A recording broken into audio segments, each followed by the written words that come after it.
Vote চলছে, দ্বিতীয় দফার ভোট গ্রহণ। বিভিন্ন জায়গা থেকে খবর আসছে, বিক্ষিপ্ত কিছু ঘটনার খবর আসছে। যেমন এই মুহূর্তের খবর, বাহিনীর ধাক্কায় এক বৃদ্ধের মৃত্যু হয়েছে বলে অভিযোগ করা হচ্ছে। বুথেই মৃত্যু 21 বছরের বৃদ্ধের। বিস্ফোরক অভিযোগ আধা সেনার বিরুদ্ধে। উদয়নারায়ণপুরের ঘটনা।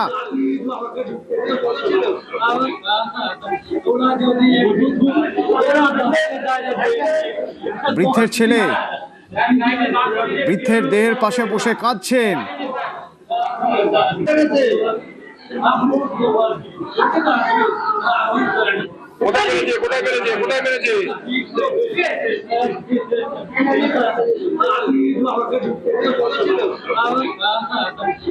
সহকর্মী সন্তু আছে আমার সঙ্গে। কি হয়েছিল সন্তু, কি অভিযোগ করছে? যেটা উদয়নপুরের তৃণমূল প্রার্থী সমীরপুর যেটা অভিযোগ, উদয়নপুরের খোসালপুর গ্রাম পঞ্চায়েতের বলরামপুর প্রাথমিক বিদ্যালয় 45 নম্বর বুথ, সেই বুথেই কিন্তু 81 বছরের বৃদ্ধ পূর্ণচন্দ্র দোলই তার ছেলের সাথে ভোট দিতে যায়। সেই সময় কেন্দ্রীয় বাহিনী তার ছেলেকে বারণ করে যে তার একাই তার বাবাকে ভোট দিতে হবে। সেই তৎক্ষণাতের মধ্যে একটা বাতানবোধ কেন্দ্রীয় বাহিনীর সাথে শুরু হয়। তারপরেই কিন্তু ওই বৃদ্ধ একাই ভিতরে ভোট দিতে যায়। অভিযোগ, ভোট দিয়ে ফেরার সময় কিন্তু তিনি আস্তে আস্তে, যেহেতু 81 বছরের বৃদ্ধ, তিনি আস্তে আস্তে বুথ থেকে বেরোচ্ছিলেন। সেই সময় কিন্তু অভিযোগ যে কেন্দ্রীয় বাহিনীর এক জওয়ান তাকে জোর করে ঠেলে যায় এবং সেই ছেলেকেই পড়ে গিয়ে গুরুতর অসুস্থ, তাকে সামসা গ্রামীণ হাসপাতালে নিয়ে আসে। সেখানে কিন্তু চিকিৎসকরা নিতে বলে ঘোষণা করা হয়েছে। সেটা তৃণমূল প্রার্থীর অভিযোগ যে কেন্দ্রীয় বাহিনীর খেলাতেই কিন্তু ঠেলে ফেলে দেওয়াতে কিন্তু এই বৃদ্ধ পূর্ণচন্দ্র দোলইয়ের মৃত্যু হয়েছে বলে এমনটাই কিন্তু অভিযোগ। এই মুহূর্তে কিন্তু যে মৃতদেহ, সেই মৃতদেহ কিন্তু ময়নাতদন্তের জন্য উলুবেড়িয়া মেডিকেল কলেজ হাসপাতালে পাঠানো হয়েছে এবং পুরো ঘটনার তদন্ত শুরু হয়েছে। ওই বৃদ্ধের ছেলে কি অভিযোগ করছেন শুনুন। ঢুকতে দেয়নি, তারপরে বলার পরে বলে না ঢুকতে দেওয়া যাবে না, বেলাদিলি তো আমাকে হাতে তুলে দিয়েছে কোথা। তা বলার পরে আমি যেতে গেলাম, আমাকে যেতে দিল না। তারপরেই বাবা ওরকম সিআরপি জওয়ান আর পড়িয়ে যে অফিসার ছিল সিআরপি পারে ঠেলে দিয়েছে। ওদিকে আবার তারকেশ্বরের বালিগড়িতে সেখানে বুথে উত্তেজনা। অভিযোগ উঠছে যে লাইনে দাঁড়িয়ে থাকা মহিলাদের কেন্দ্রীয় বাহিনী লাঠিচার্জ করেছে ভোটের লাইনে। অভিযোগ তো সেরকমই। ক্যান্সার রোগী আমাদের তিনজনকে বার করছে যে ট্রেনে বার করতে পারবে। আমার তো ক্যান্সার রোগী আমাদের তিনজনকে বলছেন মেরে গাল ফাটিয়ে দিয়েছে।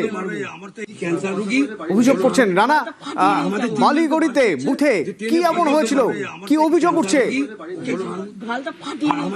দেখো, তারকেশ্বরের বালিগুড়ি অদরমণি উচ্চ বিদ্যালয় যেখানে 4টি বুথের কেন্দ্র ছিল, সেই কেন্দ্রে সকাল থেকে ভোটারদের দীর্ঘ লাইন ছিল, কিন্তু স্কুলের প্রেমিসাসের বাইরে তাদের দীর্ঘক্ষণ লাইনে দাঁড়াতে হয়। খুব স্লো ভোট হচ্ছিল।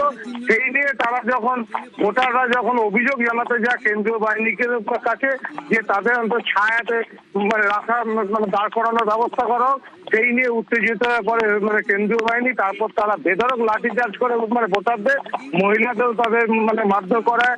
কিছু মহিলা করছেন ওরা, আমাকে একবার শুনবো। বাইরে বেরোয়নি, আমাকে বলে ট্রেনে নিয়ে এনকাউন্টার করবে আমাকে। আমরা কি অন্যায় করেছি, কাউকে প্রভাবিত করেছি বা কাউকে আশ্রয় দিয়েছি তা তো নয়। আমরা আমার বাড়িতে দাঁড়িয়ে আছি, বাড়ির ভেতরে ঢুকে এই জায়গাটায় ওইখান থেকে নিয়ে এসে এই জায়গায় দরজা দিয়ে আছে, দরজা লাথি মেরে ঢুকবে। হ্যাঁ, এনকাউন্টার করবে কেন? আমরা কি অপরাধী? অভিযোগ করছে এনকাউন্টার করে দেবে বলছে রানা। আমাদের তিনজনকে বার করছে যে ট্রেনে বার করতে পারবে। দেখো, যেটা ভোটারদের অভিযোগ যে তারা যেভাবে মারধর করা শুরু না, তারা ভোটারদের ভয় দেখানোর জন্য তাদেরকে বলেছে যে একদম এনকাউন্টার করে দেওয়া হবে। এই নিয়ে কিন্তু ভোটাররা ক্ষোভে ফেটে পড়ে যে কেন্দ্রীয় বাহিনী যেখানে বুথের দায়িত্বে থাকবে, তারা ভোট কেন্দ্রটাকে তারা সুস্থভাবে ভোট পরিচালনা করবে, সেখানে তারা কেন ভোটারদের উপরে এইভাবে লাঠিচার্জ করবে এবং এনকাউন্টার করা হুমকি দেবে, সেই নিয়ে কিন্তু সরব হয়েছে। ঘটনার খবর শুনে কিন্তু ছুটে আসে তারকেশ্বরের তৃণমূল প্রার্থী রামেন্দ্র সিংহরা। তিনিও এই বিষয়টি নিয়ে নির্বাচন কমিশনের কাছে অভিযোগ জানাবেন। ধন্যবাদ অতনু।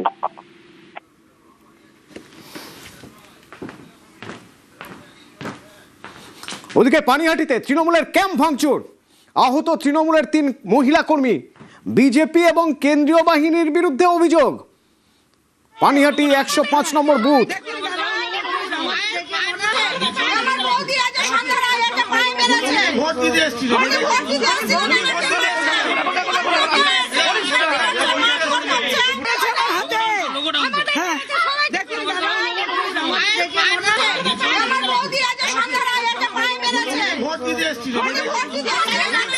এখানে বসা যাবে না।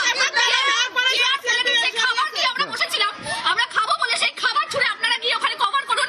খাবার ছুঁড়ে ফেলে দিয়েছে প্রত্যেকটা মানুষকে। কারা একদম সিআরপিএফরা, বিজেপির দালালেরা কি শুরু করেছে। এটা কি চাইছে? এইভাবে বাংলায় আসবে, এভাবে বাংলায় আসবে, এভাবে বাংলায় আসা যাবে না। বাহিনীর বিরুদ্ধে অভিযোগ উঠছে আরামবাগেও। সেখানে আরান্ডির সাতমাসা গ্রাম, কেন্দ্রীয় বাহিনীর বিরুদ্ধে বাড়িতে ঢুকে মারধরের অভিযোগ।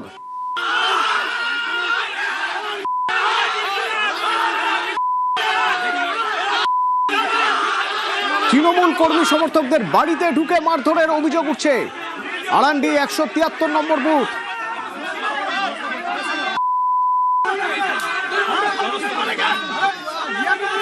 বাহিনী ও পুলিশের ভূমিকায় ক্ষোভ স্থানীয়দের।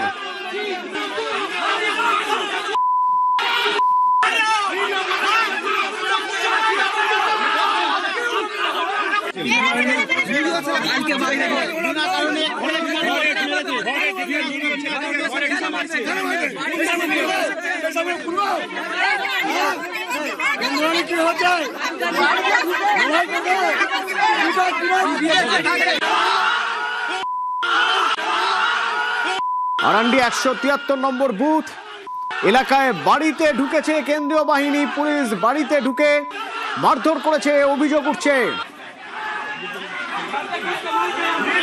তৃণমূল কর্মী সমর্থকদের বাড়িতে ঢুকে মারধরের অভিযোগ। বাহিনী আর পুলিশের ভূমিকায় ক্ষুব্ধ স্থানীয়রা।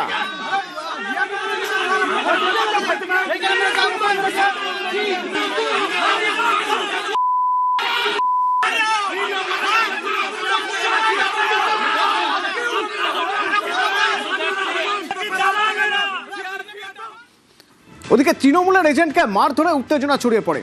কেন্দ্রীয় বাহিনীর জওয়ানদের বিরুদ্ধে অভিযোগ, তৃণমূলের এজেন্টকে মারধরের প্রতিবাদে বুথের সামনে তৃণমূল প্রার্থী বিক্ষোভ দেখান। ক্যানিং পশ্চিম 112 নম্বর বুথ।